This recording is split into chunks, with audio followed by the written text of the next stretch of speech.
بسم الله الرحمن الرحیم. زما غلام بینم دی، تعلق مې نادر سره دی او په چاینا کې زه پوسټ ډاکټریټ کوم. دلته کې زه په کرونا بیماری باندې د پاکستانی ساينټیسټو سره او د چایني ساينټیسټو سره کار کوم. چونکه کرونا بیماری په ټوله دنیا کې خور شو او تقریبا 2 لک نه سیوا کسانو ته بیماری ولګیده، د 9000 پورې کسان مړ شو او دا بیماری پاکستان ته او خاص کر پښتونخوا ته هم راورسیده. دلته کې چې څومره غیر ملکیان دی هغه په خپل قومي ژبه کې په خپل مورنۍ ژبه کې خپل خلک د دې بیماری نه آگاه کوي. تمام د دې ضرورت محسوس کو چې خپل قوم خپل لوست د دې بیماری نه خبر کما.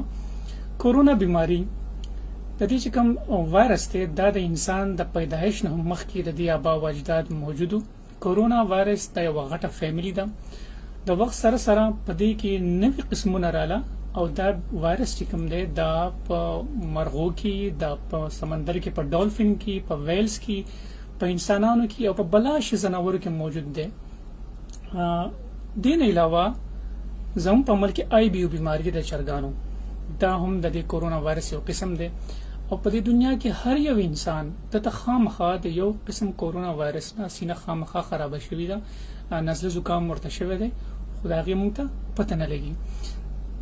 زیات تر د کرونا وایرس چې دي دا د خاپیرکر کو نه راغلي دي او په دنیا کې د خاپیرکو تقریبا 1400 قسمونه دي او په دې کې په زرونو وایرسز موجود دي او په دغه زرونو وایرسز کې 31% 10% وایرسز داسې دي چې هغه ته موږ کرونا وایرسز ویلې شو. په دې صدې کې د کرونا وایرس د لاسه 3 وباګانې رالي.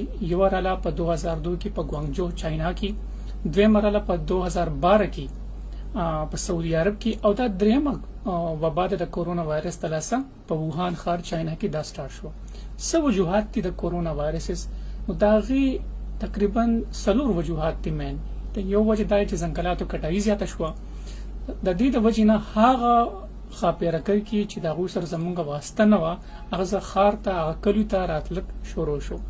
دویمه وجه آبادی د انسانانو آبادی زیاته شو او دغه خاپیرکو سره زمونږ واسطه هم زیاته شو. دریمه وجه دا ده چې په ایشیا کې غربت زیات دی. تقریبا 50 قسمونه د خاپیرکر کو دا سری چې هغه انسانان خوري.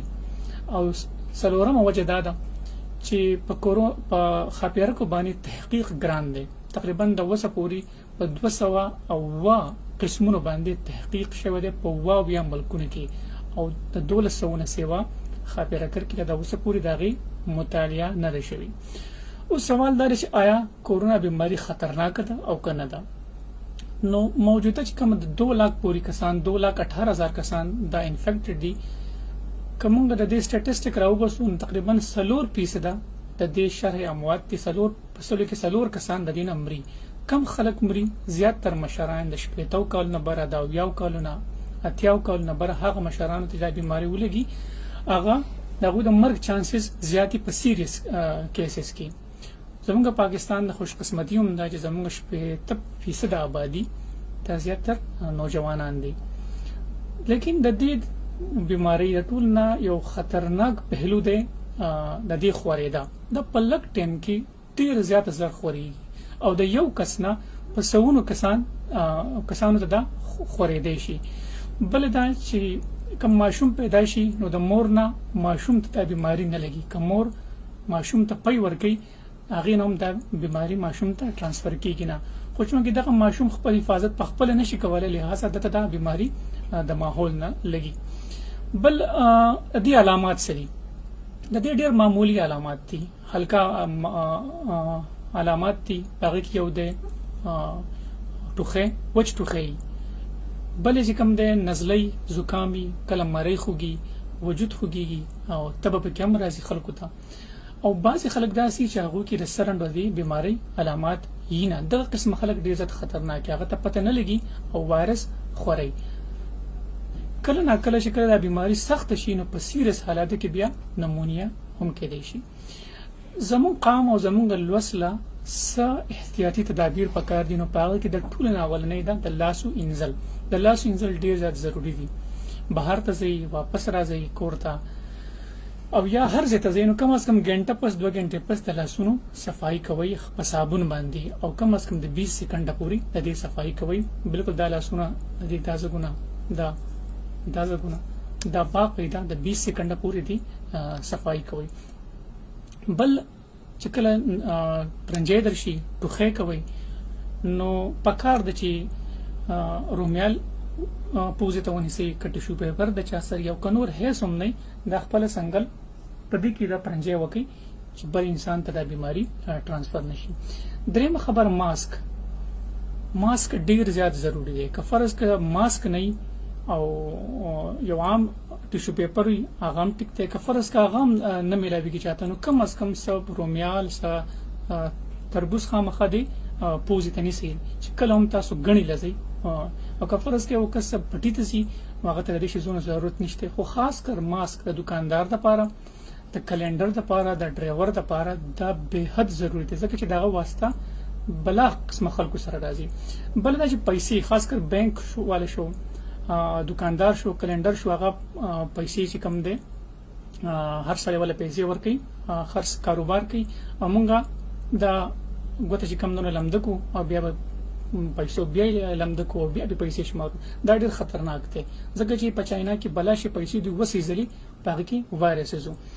بل که فرض که بازار ته ځي غم خادي یا میلې ته ځي یا نور څه ته ځي نو په دې کې خصوصا احتیاط وکړ دی. اول دا چې تلنې پکار که فرض که ځي تاسو نو خلی ته خامخه یا ماسک شو یا یو رومیال شو یا سپون کې خامخه دا استعمالوي. بل دا که فرض که موږ لاس میلاو غړ بړ کو ماشومان خپلو د دې خبرونو موږ ځان لکوټي 2 میاشتې 3 میاشتې د موږ وساتو او خصوصا مشران چې کم څنګه دي نیا نیکونه مور او پلار چې کم نشپېتو کالو 50 کالو دي دا غوي خصوصا خیال وساتو د صفای او چې کلم د دوی سره ملاویږو نو پکار د چې لاسم صفای او پکار د چې پوزیتا یا سرومیال سیستم خامخا استعمال کړي. د دې علاوه د جمعې په ورځ باندې زموږ ډیر زیاته غټه غونډه کیږي نو پکار د جمعې مولوی سبلا یا د غزي مشران ولا چې په جمعات کې څومره هم کارپټ دی یا قالین دی دا سیټ تکي او په دغه فرش باندې موس کوي او د خاص کر د جمعې د مانځنه پس دغه فرش تاسو وینځي. دا ډیر زیاته ضرورت دی چې مې پورس باندې د هر علاقې خلک راغلي خصوصا په خاریو کې.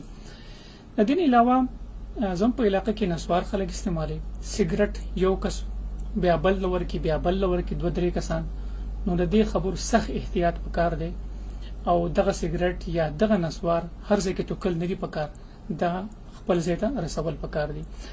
د دې نه علاوه که فرض که چاته عام علامات لکه زم په ملک کې بیماریاں خو زیاتې دي یخنۍ وال زیات دي طبي مری خرابي نو یو 3 ورځې ځان دي حفاظت خیال زیات وساتي. که فرض کا ټیک شوي د یو عامه بیماری ده که فرض کا حالات خرابې ده نو پکار د چیزان هسپتال ته پټیم باندې ورسي. معمولی بیمارو لپاره هسپتال ته تګ ضرورت نشته. او د ټول نه غټه خبره زموږ د پښتنو لپاره زموږ کولمې ډیر زیاتې غټې دي زموږ غربت زیات ده زموږ په علاقې کې نور څه کاروبار نشته او که یو ورځ 2 ورځې زموږ یو خار یو کله یو علاقې بند کړه نو مونږه دانشو برداشت کوله. لہذا احتیاط ضروری وکي که خدای مکه احتیاط ونه کوي د بیماری زیاته شوه نو بیا نه زموږ حکومت نه زموږ هسپتال د دې قابل دی چې زموږ علاج وکړي. د الله په امان. السلام علیکم.